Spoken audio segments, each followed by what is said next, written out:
അങ്ങനെ iOS, iPadOS, watchOS, tvOS, macOS, yes officially നമ്മുടെ waiting ഇപ്പോൾ തീരാൻ പോവാണ്. iOS 18 ഇപ്പോൾ നമുക്ക് ഒഫീഷ്യലി റിലീസ് ചെയ്യുമ്പോൾ എല്ലാവർക്കുള്ള ടെൻഷനാണ്, ഇത് ഇൻസ്റ്റാൾ ചെയ്താൽ ഫോൺ അടിച്ചു പോകുമോ, ഡിസ്പ്ലേയിൽ ഗ്രീൻ ഇഷ്യൂസ് വരുമോ, അതേപോലെ എങ്ങനെയാണ് പ്രോപ്പറായിട്ട് iOS 18 ഇൻസ്റ്റാൾ ചെയ്യുന്നതെന്ന് കുറേ പേർക്ക് ഡൗട്ടായിരിക്കും. സോ ഈ ഒരു വീഡിയോയിൽ ഞാൻ കറക്റ്റായിട്ട് നിങ്ങൾക്ക് ആ ഒരു കൺഫ്യൂഷൻ മാറ്റിത്തരാം. സോ എന്തായാലും ഈ ഒരു വീഡിയോ ഫുള്ളായിട്ട് കാണുക. Sit back, relax and welcome back to എവിക്ക. നമ്മുടെ ആദ്യത്തെ സ്റ്റെപ്പാണ് ബാക്കപ്പ് എന്ന് പറയുന്നത്. യെസ്, ഈ ഒരു കാര്യം ചെയ്യാതെ നിങ്ങൾ അപ്ഡേഷനെ പറ്റി ചിന്തിക്കാൻ പോലും പാടില്ല. കാരണം എന്തെങ്കിലും ഒരു കാരണം കൊണ്ട് ഫോണിൽ എന്തെങ്കിലും ഒരു ബ്രിക്ക് ആവുകയോ അപ്ഡേഷൻ ഫെയിലിയർ ആവുകയോ ചെയ്താൽ നിങ്ങളുടെ കംപ്ലീറ്റ് ഡാറ്റാസും ഡോക്യുമെൻറ്റ്സും പോകും, ഉറപ്പായിട്ടും പോകും.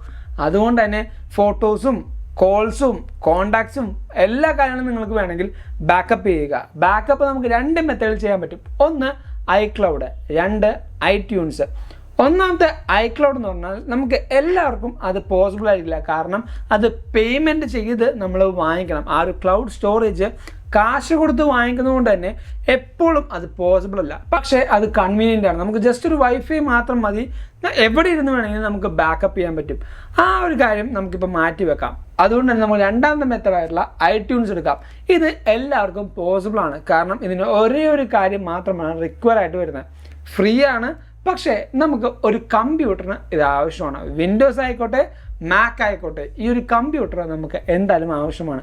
ഈ ഒരു കാര്യമില്ലാതെ, കമ്പ്യൂട്ടർ ഇല്ലാതെ നമുക്ക് ബാക്കപ്പ് നടക്കില്ല. അൺഫോർച്ചുനേറ്റ്ലി നമ്മുടെ ഐപാഡിൽ ഈ പറഞ്ഞ iTunesോ കാര്യങ്ങളോ ചെയ്യാനും പറ്റില്ല. ഇനി കമ്പ്യൂട്ടറിൽ എങ്ങനെയാണ് നമുക്ക് ബാക്കപ്പ് ചെയ്യാൻ പറ്റുന്നത് വെച്ചാൽ വിൻഡോസിൽ രണ്ട് വെർഷനിൽ ഈ പറഞ്ഞ iTunes അവൈലബിൾ ആണ്. ഒന്ന് 32 ബിറ്റിൻ്റെയും രണ്ട് ഈ പറഞ്ഞ 64 ബിറ്റിൻ്റെയും. നിങ്ങളുടെ കമ്പ്യൂട്ടറിൻ്റെ കോൺഫിഗറേഷൻ നോക്കി ഈ പറഞ്ഞ കമ്പ്യൂട്ടറിലേക്ക് iTunes ഡൗൺലോഡ് ചെയ്യാവുന്നതാണ്. ഒഫീഷ്യൽ വെബ്സൈറ്റ് ഞാൻ നമ്മുടെ ഡിസ്ക്രിപ്ഷൻ ബോക്സിൽ കൊടുക്കാം. അല്ല, നിങ്ങൾക്ക് മാക് ബുക്ക് ആണെങ്കിൽ ജസ്റ്റ് നമ്മുടെ ഐഫോൺ കണക്ട് ചെയ്താൽ ഓട്ടോമാറ്റിക്കലി നമ്മുടെ ഫൈൻഡിൽ ഐഫോണും ഈ പറഞ്ഞ iTunesഉം ആക്സസ് ചെയ്യാൻ പറ്റുന്നതാണ്. നിങ്ങളുടെ എല്ലാ കാര്യവും ഓൺ കമ്പ്യൂട്ടറിൽ അല്ലെങ്കിൽ ഇൻ കമ്പ്യൂട്ടറിൽ നിങ്ങൾ ഈ പറഞ്ഞ ബാക്കപ്പ് ചെയ്തു എന്ന് ഉറപ്പ് വരുത്തിയിട്ട് മാത്രം നമ്മുടെ രണ്ടാമത്തെ സ്റ്റെപ്പിലേക്ക് പോവാം. നമ്മുടെ രണ്ടാമത്തെ സ്റ്റെപ്പാണ് ഡൗൺലോഡിങ് ഫയൽ എന്ന് പറയുന്നത്. ഇതും നമുക്ക് രണ്ട് മെത്തേഡിൽ പോസിബിൾ ആണ്. ഒന്ന് ഓൺ ഡിവൈസ് ഡൗൺലോഡിങ്ങും, രണ്ട് iTunes ഡൗൺലോഡിങ്ങും. എന്താണ് ഇതിൻ്റെ വ്യത്യാസം? ഓൺ ഡിവൈസ് എന്ന് പറഞ്ഞാൽ നമ്മുടെ ഫോൺ ഉപയോഗിച്ചുകൊണ്ട് തന്നെ നമുക്ക് ഐഫോണിലേക്ക് iOSൻ്റെ ഫയൽ ഡൗൺലോഡ് ചെയ്യാം. നമ്മുടെ എന്താ പറയുക, ഇത്രയും നാൾ നമ്മൾ ചെയ്തു വരുന്ന ആ ഒരു ഈസി മെത്തഡാണ് ഓൺ ഡിവൈസ് ഡൗൺലോഡിംഗ് എന്ന് പറയുന്നത്. മിക്കവാറും നമുക്ക് ഓൺ ഡിവൈസിൽ ഡൗൺലോഡ് ചെയ്യുമ്പോൾ ഒരു 5-6 GB ആയിരിക്കും ഫുള്ള് OSന് വരുന്നത്. പക്ഷേ ഈ പറഞ്ഞ iTunes യൂസ് ചെയ്ത് നമ്മൾ IPSW ഫയൽ ഡൗൺലോഡ് ചെയ്യുകയാണെങ്കിൽ ഒരു 8 മുതൽ 10 GB വരെയും ഫയൽ വരും. അതെന്തുകൊണ്ടാണ് ഇത്രമാത്രം ഹ്യൂജ് അപ്ഡേഷൻ എന്ന് വെച്ചാൽ നമ്മുടെ ഫോണിൽ ഓൺ ഡിവൈസ് ആയിട്ട് അപ്ഡേറ്റ് ചെയ്യുമ്പോൾ കുറേയധികം കാര്യങ്ങൾ ഓൾറെഡി എക്സിസ്റ്റിംഗ് ആണ്.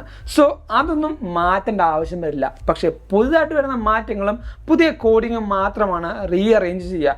സേ ഫോർ എക്സാമ്പിൾ, ഇപ്പോൾ 10 കോഡിങ് ചെയ്തിട്ടുണ്ടെങ്കിൽ അതിൽ രണ്ടാമത്തെ കോഡിങ് മാറ്റി ഒരു പുതിയ കോഡിങ് വെക്കും, മൂന്നാമത്തെ കോഡിങ് മാറ്റി പുതിയ കോഡിങ് വെക്കും, നാലാമത്തെ അഞ്ചാമത്തെ കോഡിങ് ഒന്നും മാറ്റേണ്ട ആവശ്യമില്ല. കാരണം ഓൾറെഡി എക്സിസ്റ്റിംഗ് ആയിട്ടുള്ളതാണ്. അതുകൊണ്ടാണ് ഒരു 6 GB ഫയൽസിലേക്ക് നമുക്ക് വരുന്നത്. പക്ഷേ കമ്പ്യൂട്ടർ വഴി നമ്മൾ യൂസ് ചെയ്യുമ്പോൾ ഈ പറഞ്ഞ ഫുൾ ത്രൂ ഔട്ട് ആയിട്ടുള്ള എല്ലാ OSഉം, അതായത് iOS 17 കംപ്ലീറ്റ് ആയിട്ട് മാറ്റി ഒരു ഫ്രഷ് ഇൻസ്റ്റോൾ, iOS 18 ഫ്രഷ് ഇൻസ്റ്റോളാണ് ഈ പറഞ്ഞ IPSW ഫയൽ ഉപയോഗിച്ചുകൊണ്ട് നമുക്ക് ഡൗൺലോഡ് ചെയ്യുമ്പോൾ ഇൻസ്റ്റോൾ ആവുന്നത്. അതാണ് വേറെ കാര്യം. നമ്മുടെ ഐഫോണിലെ കുറച്ചും കൂടെ സൈസ് ഈ പറയുന്ന ഫയൽ കൺസ്യൂം ചെയ്യാനും ഒരു കാരണമാണ്. സോ പ്രോപ്പറായിട്ട് ഈ പറഞ്ഞ ഡിവൈസിൽ ഫയൽ ഡൗൺലോഡ് ചെയ്യുക.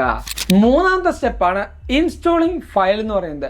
രണ്ടാമത്തെ സ്റ്റെപ്പിൽ ഞാൻ പറഞ്ഞ പോലെ നിങ്ങൾ ഓൺ ഡിവൈസിലാണ് അപ്ഡേഷൻ ചെയ്യുന്നതെങ്കിൽ ഒരു സ്ട്രോങ് ആയിട്ടുള്ള വൈഫൈ ഹൈലി റെക്കമെൻഡഡ് ആണ്. ആൻഡ് എപ്പോഴും ഡിവൈസ് പ്ലഗ് ഇൻ ചെയ്തിട്ട് മാത്രം ഇൻസ്റ്റാൾ ചെയ്യുക. യെസ്, കറക്റ്റാണ്. 50% താഴത്താണെങ്കിൽ പോലും നമുക്ക് ഇൻസ്റ്റാൾ ചെയ്യാൻ പറ്റും. പക്ഷേ എന്തിൻ്റെ റിസ്ക് എടുക്കണേ? ഫോർ എ സേഫർ സൈഡ് നമ്മൾ എപ്പോഴും പ്ലഗ് ഇൻ ചെയ്തിട്ട് മാത്രം ഇൻസ്റ്റലേഷൻ ചെയ്യുക. ആൻഡ് കമ്പ്യൂട്ടർ യൂസ് ചെയ്യുന്ന കൂട്ടുകാർ എപ്പോഴും ശ്രദ്ധിക്കുക, ഈ പറഞ്ഞ കമ്പ്യൂട്ടർ ചില സമയത്ത് ഞാൻ കേട്ടിട്ടുണ്ട് കറണ്ട് പോകുമ്പോൾ ഈ സിസ്റ്റം ഓഫായി പോകും. അങ്ങനെ എന്തെങ്കിലും ഇഷ്യൂസ് ഉള്ള കമ്പ്യൂട്ടർ ആണെങ്കിൽ എപ്പോഴും നിങ്ങൾ നോക്കുക കമ്പ്യൂട്ടർ ഓഫായി പോകരുത്. ആൻഡ് ഡിവൈസ് എപ്പോഴും റിക്കവറി മോഡിലേക്ക് ഇടുകയാണെങ്കിൽ അത്രയും ബെറ്റർ. അപ്ഡേഷൻ ചെയ്യുന്ന സമയത്തും ഇൻസ്റ്റാൾ ചെയ്യുന്ന സമയത്തും ഫോണിനോ കമ്പ്യൂട്ടറിനോ യാതൊരു പ്രശ്നവും വരരുതെന്ന് ഉറപ്പ് കൊടുക്കുക. കാരണം വന്നു കഴിഞ്ഞാൽ നമ്മുടെ ഡിവൈസ് ബ്രിക്ക് മോഡിലേക്ക് പോകും. അല്ലെങ്കിൽ ബ്രിക്ക് ആവുകയാണെങ്കിൽ പിന്നീട് നമ്മുടെ ഐസ്റ്റോറിലോ ഐകെയറിലോ പോയി നമ്മൾ ഈ പറഞ്ഞ സാധനങ്ങൾ റിക്കവർ ചെയ്ത് എടുക്കേണ്ട ഒരു ആവശ്യവും നമുക്ക് വരുന്നുണ്ട്. സോ എപ്പോഴും കമ്പ്യൂട്ടർ യൂസ് ചെയ്ത് ഇൻസ്റ്റാൾ ചെയ്യുന്ന കൂട്ടുകാർ ആ ഒരു കാര്യം എന്തായാലും ശ്രദ്ധിക്കേണ്ടതാണ്. ഇനി അടുത്തൊരു കാര്യം, iOS 18 ഇൻസ്റ്റാൾ ചെയ്താൽ ഫോൺ അടിച്ചു പോകുമോ? നമ്മുടെ ഡിവൈസിൻ്റെ ഡിസ്പ്ലേയിൽ ഗ്രീൻ ഇഷ്യൂസ് വരുമോ? ഇത്രയും നേരം നമ്മുടെ iOS 18 അല്ലെങ്കിൽ ഇത്രയും നാളും iOS 18 ഇൻസ്റ്റാൾ ചെയ്ത് യൂസ് ചെയ്ത ആസ് എ ഡെവലപ്പർ എനിക്ക് അങ്ങനത്തെ ഒരു റിപ്പോർട്ട് കിട്ടിയിട്ടില്ല. ഇത്രയും നേരം നമ്മുടെ iOS 17 വെച്ച് നോക്കുമ്പോൾ iOS 18 യാതൊരു ഡിസ്പ്ലേ ഇഷ്യൂസും പറയുന്നില്ല, അല്ലെങ്കിൽ നമുക്ക് യാതൊരു ഡിസ്പ്ലേ ഇഷ്യൂസും റിപ്പോർട്ട് ചെയ്തിട്ടില്ല എന്നാണ് ഞാൻ ഇപ്പോഴും മനസ്സിലാക്കുന്നത്. ഇനി iPhone 13 ഈ ഒരു ഇഷ്യൂ വരുമെന്ന് വെച്ചാൽ iPhone 13 ഈ പറഞ്ഞ display issues as of now നമുക്ക് കിട്ടിയിട്ടില്ല. അതുകൊണ്ട് തന്നെ എൻ്റെയും ഒരു ശുഭാപ്തി വിശ്വാസമാണ് iOS 18 iPhone 13 ഇൻസ്റ്റാൾ ചെയ്താലും യാതൊരു പ്രശ്നം വരില്ല എന്ന് തന്നെയാണ്. സോ നിങ്ങൾ ഇത് കേട്ട് ഓടിപ്പോയി iPhone 13 ചെയ്യരുത്. എപ്പോഴും ഒരു ഏത് അപ്ഡേഷനും വന്നാലും ഒരു 2-3 ദിവസം അല്ലെങ്കിൽ 2-3 ആഴ്ച വെയിറ്റ് ചെയ്യുക. യാതൊരു പ്രശ്നമില്ല എന്ന് ഉറപ്പ് വരുത്തി ഫോളോ അപ്പ് വീഡിയോസും കാര്യങ്ങളും നോക്കിയിട്ട് മാത്രം ഇൻസ്റ്റാൾ ചെയ്യുക. പ്രൈമറി ഡിവൈസ് ആണ് നിങ്ങൾ ചെയ്യുന്നതെങ്കിൽ. പിന്നെ വേറൊരു കാര്യം, ഈ ഒരു ബഗ് വരുന്ന കാര്യം ഇപ്പോൾ കുറേ പേര് പറയുന്നുണ്ട്. ബഗ് എന്ന് പറഞ്ഞാൽ ഒരു പനി പോലെയാണ്. ഞാൻ എക്സാമ്പിളായിട്ട് പറയുകയാണെങ്കിൽ ഇപ്പോൾ ഒരു 10 പേരുടെ കൂടെ നമ്മൾ നിൽക്കുന്നുണ്ട്. എനിക്ക് മൂക്കടപ്പും പനിയുമുണ്ട്. ആ ഒരു 10 പേരുടെ ഗ്യാങ്ങിൽ ചിലപ്പോൾ ഒരു 2-3 പേർക്ക് മാത്രമായിരിക്കും പനി വരിക. പക്ഷേ എൻ്റെ സറൗണ്ടിങ്സിൽ 10 പേരും ഉണ്ടായിരുന്നില്ലേ? അതേപോലെ തന്നെയാണ് ഈ ബഗ് എന്ന് പറയുന്നത്. നമ്മൾ 10 പേര് അപ്ഡേറ്റ് ചെയ്യുമ്പോഴും ചിലപ്പോൾ 1-2 പേർക്ക് മാത്രമായിരിക്കും ബഗ് വരിക. അത് സെയിം ഫോൺ തന്നെയായിരിക്കും. അത് തന്നെയാണ് ഞാൻ പറയുന്നത്. എല്ലാവർക്കും വന്നം അതേപോലെ എല്ലാവരുടെയും ഫോൺ അടിച്ചു പോകുന്നു, യാതൊരു നിർബന്ധവുമില്ല. ഈ പറഞ്ഞ ബഗ്ഗും പനിയൊക്കെ ഒരേപോലെയാണ്. അവർക്ക് തോന്നുമ്പോൾ ചിലപ്പോൾ കഷ്ടകാലത്ത് നമ്മുടെ തലയിലായിരിക്കും ഈ പറഞ്ഞ ബഗ് വരിക.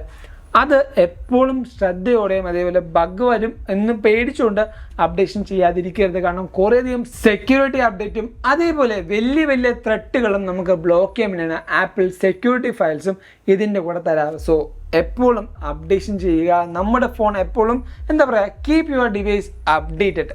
ആൻഡ് ഈ ഒരു വീഡിയോയിൽ നിങ്ങൾക്ക് ഈ പറഞ്ഞ ഡിസ്പ്ലേ ഇഷ്യൂസും അതേപോലെ പ്രോപ്പറായിട്ട് എങ്ങനെ ഇൻസ്റ്റാൾ ചെയ്യണം, ഐഫോണിൽ എങ്ങനെയൊക്കെയാണ് iOS ഇൻസ്റ്റാൾ ചെയ്യുന്നതിനുള്ള കാര്യങ്ങൾ മനസ്സിലായി എന്ന് വിശ്വസിക്കുന്നു. നിങ്ങൾക്ക് എന്തെങ്കിലും ഡൗട്ട്സോ കാര്യങ്ങളോ നമ്മുടെ വീഡിയോ തൊട്ട് താഴത്ത് കമൻറ്റ് ചെയ്യാവുന്നതാണ്. ആൻഡ് ഇതേപോലെ അടിപൊളി കാര്യം അറിയാനായിട്ട് നമ്മുടെ ചാനൽ എന്തായാലും സബ്സ്ക്രൈബ് ചെയ്യുക, ലൈക്ക് ചെയ്യുക, എല്ലാ കൂട്ടർക്കും ഷെയർ ചെയ്യുക. എന്തായാലും നമ്മളെ സപ്പോർട്ട് ചെയ്യേണ്ടത് നിങ്ങൾ തന്നെയാണ്. സോ ഇൻസ്റ്റാഗ്രാമിൽ കൂടെയും ഫേസ്ബുക്കിൽ കൂടെയും നമ്മൾ ഫോളോ ചെയ്യുക. ലിങ്ക് ഞാൻ നമ്മുടെ ഡിസ്ക്രിപ്ഷൻ ബോക്സിൽ കൊടുക്കാം. And thank you so much for watching this video. This is Yebin Xavier signing from Erica and have a nice day.